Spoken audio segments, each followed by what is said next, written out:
បាទសូមជម្រាបសួរពុកម៉ែបងប្អូននៅក្នុងសង្គម YouTube និងបណ្ដាញ Facebook ទាំងអស់គ្នាបាទពេលនេះបាទខ្ញុំបាទមានមេរៀនមួយស្ដីអំពីរកលុយតាម YouTube ចែកជូនបងប្អូនប្រិយមិត្តទាំងអស់គ្នាឲ្យបានចេះគ្រប់គ្នាបាទខ្ញុំនឹងចែកចម្លែកចំណេះដឹងដែលខ្ញុំចេះតែមិនមែនជូនទៅដល់បងប្អូនទាំងអស់គ្នាតាមដាននិងរៀនឲ្យបានចេះគ្រប់គ្នាបាទពេលនេះដែរខ្ញុំនឹងបង្ហាញលោកអ្នកអំពីមេរៀនមួយដែលស្ដីអំពីរកលុយតាម YouTube ហើយរកលុយតាម YouTube នេះងាយស្រួលបងប្អូនមិនចាំបាច់ហត់នឿយកម្លាំងបែកញើសអីរាល់ថ្ងៃនោះទេគ្រាន់តែយើងមានពេលទំនេរឆ្លៀតពីការងាររបស់យើងអាចអង្គុយកាត់ជាវីដេអូយកមកអាប់ឡូតនៅក្នុង YouTube Channel របស់យើងនោះឯងគឺពេលនោះក្រុមហ៊ុន Google AdSense នឹងផ្ដល់ជាថវិកាជូនយើងដោយហេតុអ្វីបានក្រុមហ៊ុន Google ផ្ដល់ជាថវិកាជូនយើងដោយសារតែក្រុមហ៊ុន Google បានផតពាណិជ្ជកម្មនៅក្នុងវីដេអូរបស់យើងដែលយើងអាប់ឡូតទៅនោះឯងហើយវីដេអូដែលយើងអាប់ឡូតទៅនោះគឺយើងអាប់ឡូតទៅដោយវីដេអូដែលយើងធ្វើខ្លួនឯងមិនមែន copy ពីគេមិនមែនយករបស់គេយកមកអាប់ឡូតនោះទេបើសិនជាយើងយករបស់គេមកអាប់ឡូតនោះក្រុមហ៊ុន Google AdSense នឹង ban account របស់យើងចោលជាក់ជាមិនខានឡើយយើងមិនអាចទទួលហើយក៏យើងមិនអាចយកលុយមិនអាចបើកលុយបានទៅទីទេមកកាក់មួយសេន100មួយក្តីអីគឺអត់ទាំងអស់សូន្យអញ្ចឹងកាលណាដែលយើងរកបានលុយនោះលុះត្រាណាតែយើងធ្វើវីដេអូផ្ទាល់ខ្លួនដូចជាយើងយកចម្រៀងយកមកកាត់ដាក់រូបភាពប្លែកហើយរូបភាពហ្នឹងមិនមែនយកមកពីគេទេគឺធ្វើដោយខ្លួនឯងបាទហើយចាំជាក់ថាអ្វីក៏ដោយមិនថាជាអក្សរឬក៏ជារូបភាពវីដេអូចម្រៀងអីក្តីបើចម្រៀងជារូបភាពយើងជា MP3 យើងអាចយកមកកាត់ជាវីដេអូដាក់បានតែបើអ្វីផ្សេងដូចជាអក្សរដូចជារូបភាពអីយើងមិនអាចយកមកដាក់បានទេលុះត្រាណាតែយើងកាត់ដោយខ្លួនឯងទើបយើងអាចដាក់បានបងប្អូនធ្វើទៅអត់មានអីត្រូវពិបាកទេគ្រាន់តែយើងកាត់ជាវីដេអូនោះហើយវគ្គក្រោយខ្ញុំនឹងប្រាប់ពីកម្មវិធីមួយរបៀបកាត់វីដេអូនឹងឯងខ្ញុំប្រាប់ឲ្យអស់ទាំងអស់តែម្ដងងាយស្រួលបងប្អូនយល់ហើយមេរៀននេះខ្ញុំនឹងបង្ហាញលោកអ្នកអំពីរបៀបរកលុយតាម YouTube នឹងឯងហើយឧបករណ៍ប្រើប្រាស់ដើម្បីរកលុយបានតាម YouTube នឹងមានដូចជាទូរស័ព្ទដៃមួយមកដែលមានកាមេរ៉ាថតច្បាស់ Full HD បាទហើយទី2គឺកុំព្យូទ័រ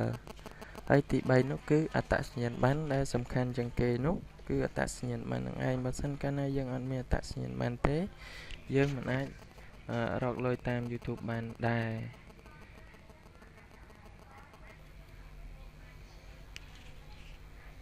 បាទហើយទី3នោះគឺ account Gmail បាទ account Gmail ក៏សំខាន់ដែរបើសិនជាយើងអត់មាន Gmail email ផ្ទាល់ខ្លួនទេក៏យើងមិនអាចបង្កើត channel YouTube រកលុយបានដែរ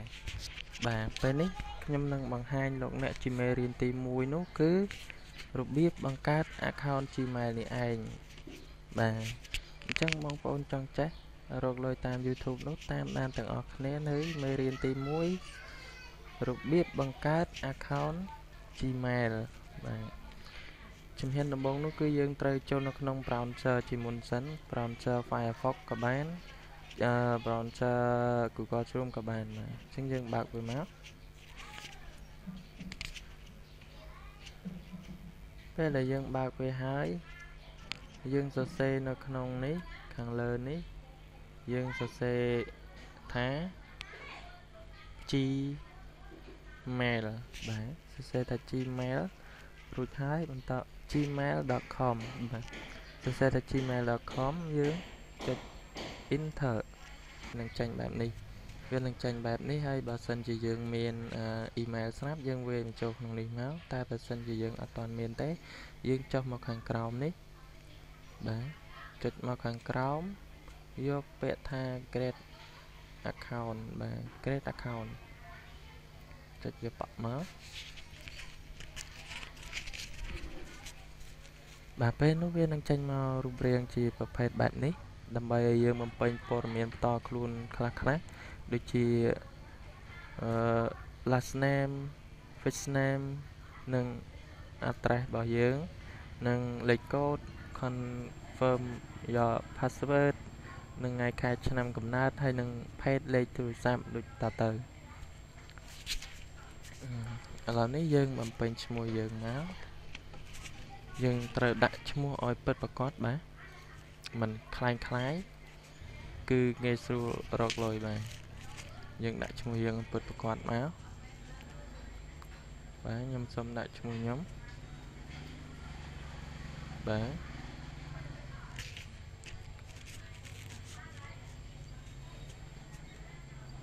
យើងត្រូវដាក់ឲ្យពិតប្រាកដ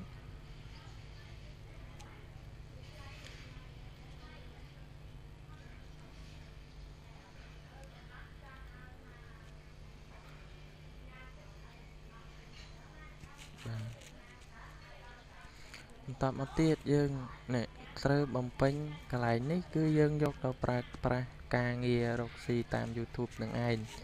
គឺកន្លែងហ្នឹងយើងត្រូវដាក់មកហើយត្រូវចងចាំខ្លួនឯងផងកុំឲ្យភ្លេចគឺតែភ្លេចទៅយើងវិធាននឹងឯងខ្លួនឯងហ្នឹងឯងបាទពេលយើងបំពេញរួចរាល់បែបនេះអស់ហើយយើងបំពេញខាងក្រោមម្ដង password បាទយើងត្រូវដាក់ឲ្យងាយយល់ងាយចាំមក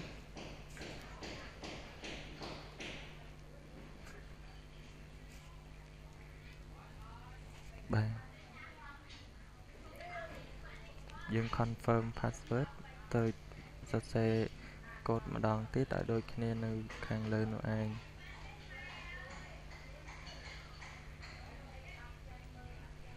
បាទបន្ទាប់មកយើងរើសថ្ងៃខែឆ្នាំកំណើតកើតថ្ងៃទីប្រមាណខែប្រមាណយើងដាក់មក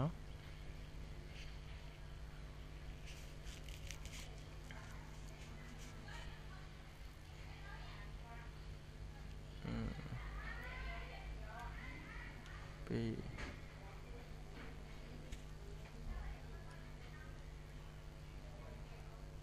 បាទបន្ទាប់មកយើងដាក់ភេទបើយើងស្រីដាក់ female មកប្រុសយើងដាក់ male នេះខាងក្រោមយើងប្រុសចុចវាមួយមកយើងអូសចុះមកក្រោមបន្តិចទៀតរួចហើយនឹងឃើញមានគេដាក់ឲ្យយើងបំពេញលេខទូរស័ព្ទនៅក្នុងហ្នឹងយើងសូមបញ្ចូលលេខទូរស័ព្ទរបស់យើងចូលមក069ឧទាហរណ៍ថាលេខយើង069097អញ្ចឹងយើងដាក់តែមិនបាច់ដាក់0ទេយើងដាក់តែ69 21 24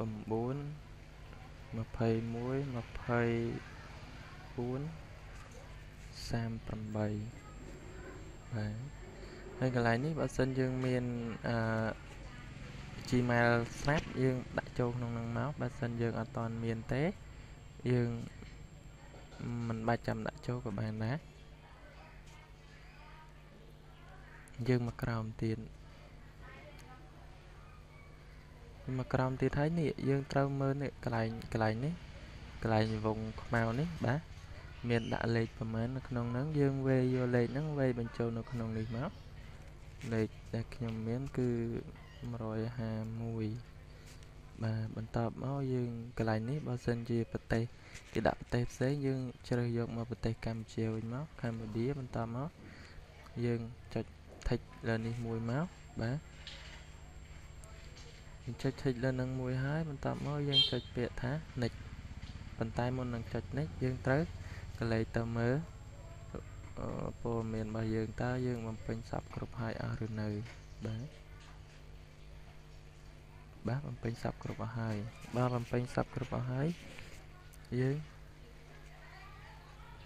ចុច next តែម្ដងបាទ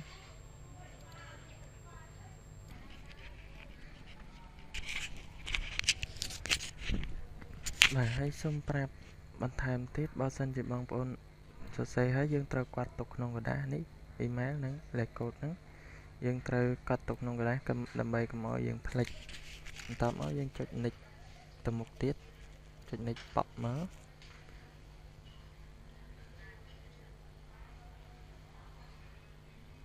បាទពេលដែលចុច next មកហើយវានឹងចេញជារូបរាងបែបនេះដើម្បីឲ្យយើង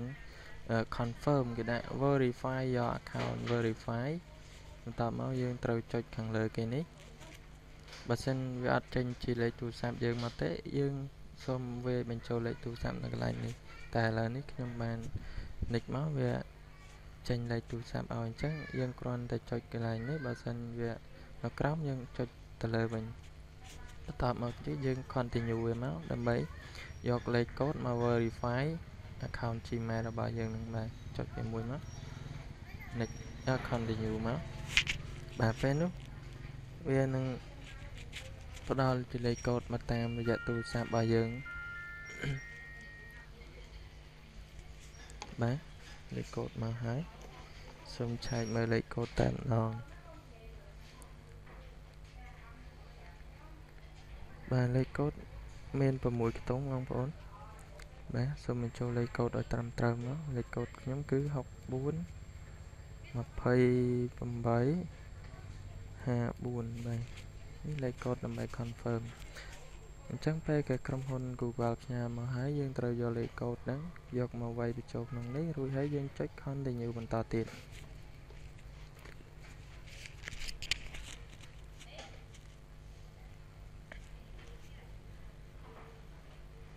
បាទជោគជ័យហើយ account យើងមាន email ផ្ទាល់ខ្លួនមួយស្រាប់តែម្ដងបាទបន្តមកទៀតយើងចុច continue បន្តទៅទៀតវាដាក់យក new account យក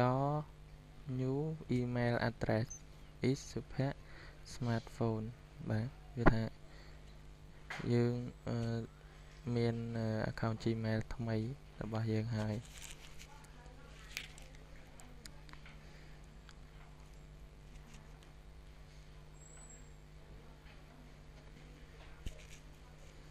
សូមរងចាំវាបន្តិចពេលហើយវានឹងចេញមកបែបនេះពេលវាចេញមកបែបនេះហើយបើសិនជាបងប្អូនចង់មើលអីយើងចុចនេះ next ទៅវានឹងប្រាប់ពីរបៀបប្រើប្រាស់ account email នឹងហើយបើយើងមិនចង់មើលទេយើងចុចខ្វែងវាមួយមកឥឡូវខ្ញុំចុចខ្វែងចោលតែម្ដងទេព្រោះថាខ្ញុំមើលហើយបាទពេលដែលយើងបានបង្កើត account email សពគ្រប់ហើយនោះយើងនឹងបានជោគជ័យទៅបង្កើតchannel YouTube យើងវិញតែម្ដងពេលយើងបានបែបនេះហើយយើងនឹងទៅបង្កើត account channel YouTube តែនៅវីដេអូក្រោយទៀតមានវីដេអូមេរៀនទី2បាទពេលនេះមេរៀនទី1នេះគឺខ្ញុំបង្ហាញបានត្រឹមតែបង្កើតaccount Gmail ទេព្រោះថាយើងថតយូរពេកទៅក៏វាពិបាកអាប់ឡូតចូលនៅក្នុងYouTube ដែរអញ្ចឹងសូមអរគុណសូមជម្រាបលាហើយសូមជួយ Subscribe ដើម្បីទទួលបាននូវព័ត៌មាន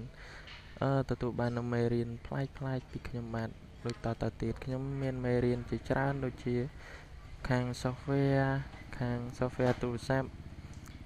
smartphone ហើយនិងខាងផ្នែកជួសជុលទូរស័ព្ទបាទបងប្អូនចង់ចេះអាច Subscribe ដើម្បីទទួលបានវីដេអូបាទឥឡូវនេះសូមអរគុណបាទសូមជម្រាបលា